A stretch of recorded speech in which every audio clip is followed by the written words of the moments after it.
It was the first day of a John Tortorella NHL training camp, which means no pucks, just a lot of skating. We call it the Torts bag skate, the Torts rope skate, the Torts depth skate. There's a lot of ways to describe it, but today is the day that all the Flyers players have to survive that first day of camp. I'm Charlie O'Connor of PHLY Sports. These are your Flyers post-practice notes. So before we get into the details of what happened today, just want to give you some background on the Tortorella first day of training camp. Basically, a lot of teams, they do scrimmages. They'll do normal practices on the first day of camp, show line combinations. Not John Tortorella. 4 years. He's obviously done this for a while.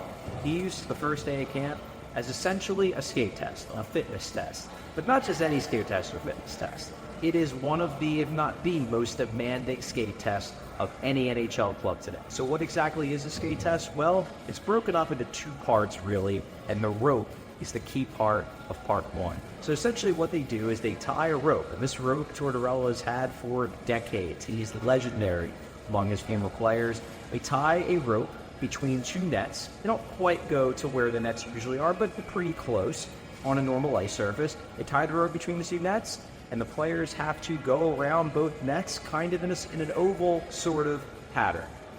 They have to do 3 laps per rec, and they have to do 8 recs in total, and they usually get about, I timed it, about 2 to 2.5 minutes in between each 3-rep set. It is demanding, and that's just part one. And then to close it out, they do up and backs, 6 up and backs from red line to red line, just to make sure that the players have suffered just as much as they should. Obviously, it's an absolute killer. We're talking about something that these players have not looked forward to. In fact, they dread it all summer. But John Tortorella noted, basically everybody made it through no problem. Well, there were problems, but they made it through. They persevered, they survived. The other key for John Tortorella, it's about team bonding. It's the idea that these guys know, and not just the vets, talking the rookies, the prospects, whoever gets drafted by the Philadelphia Flyers, as long as Sean Tortorella is the coach, they know that this is coming on the first day. They prepare for it, they dread it, and then they deal with it as a group. And the idea, and multiple players said this, Eric Johnson, Sean Couturier, Jamie Drysdale, it's about that feeling of camaraderie pushing through it. Some people disagree with the John Tortorella skate test, some people love it.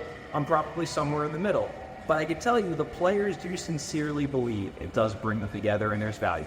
But here's what you gotta understand about the skate. It's a very important part of it. Sometimes people will ask, well, who looked good? Who didn't look good? And the people that didn't look good, does that mean they didn't work out hard enough in the offseason? That's not the way it works. A lot of times a guy can struggle because maybe a muscle locked up early on in the rep, and then he just has to persevere. Maybe he overdid it on the first couple of sets, the first 2 or 3 out of the 8. He overdid it, and then he's struggling. The big thing for John Tortorella isn't time. It's not how fast you do it. It's not even how much you struggle. It's about whether you have the intestinal fortitude to keep pushing and get it done. And all the big-name guys, all the NHL guys, Matvei Michkov certainly did have that fortitude, and they did make it through. Now, it's not to say that some high-profile guys didn't struggle. Sean Couturier joked after we spoke with him after he finished his set, that there were a couple times where Travis Konecny, who was skating behind, gave a little push, as a good teammate is wont to do sometimes. Matvei Michkov, in his first ever attempt at the Tortorella depth skate, he struggled at times. Apparently, Tortorella, after the first rep, had to go on the shoulder and say, you got to finish stronger than that, and then Michkov did, although he certainly was struggling by the end. So now, tomorrow, we will move on to the actual puck portion of John Tortorella camp. And while the skating won't be quite this intense at any point the rest of camp, it's still going to be an intense camp. They scrimmage a lot, they skate a lot. It's a busy camp. So expect it to start getting busy tomorrow with multiple scrimmages heading into Sunday's game against the Washington Capitals in Washington.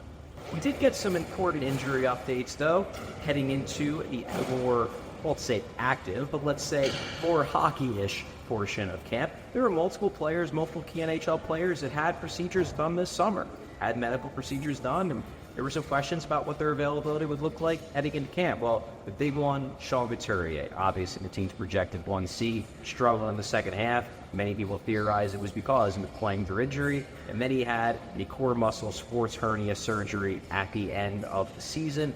Couturier talks about it a little bit today, but what he said is that while a lot of Flyers fans, understandably, they've dealt with guys like Claude Giroux, Shane Gostisbehere, Kevin Hayes, get similar core muscle surgeries and take a while to get back to their best. He said this one, Couturier said, this one was relatively minor. He's not concerned. He thinks he should be good to go and not have any real signs of being hampered. Jamie Drysdale, however, he got a core muscle surgery as well, but unlike Couturier, who quickly brushed it off, called it minor, Drysdale more or less said it wasn't exactly minor.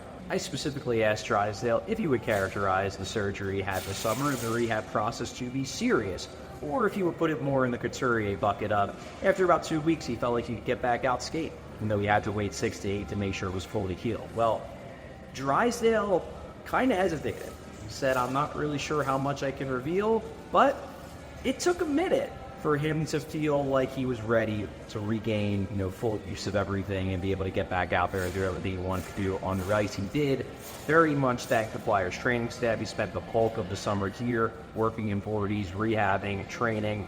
According to Jason Vertitis, put on a lot of weight. He's closer to 200 pounds. Definitely put the time in.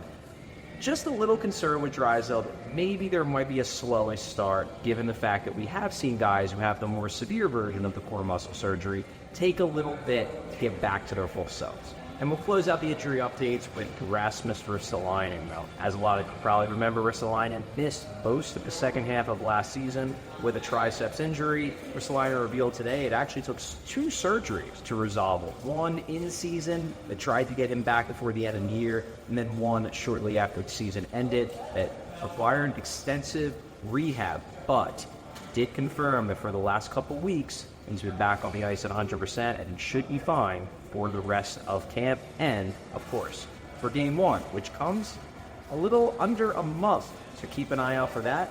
In the interim, I'll keep providing these updates from camp, from practice. I'm Charlie O'Connor, PHLY Sports. Thanks for watching. Thanks for listening.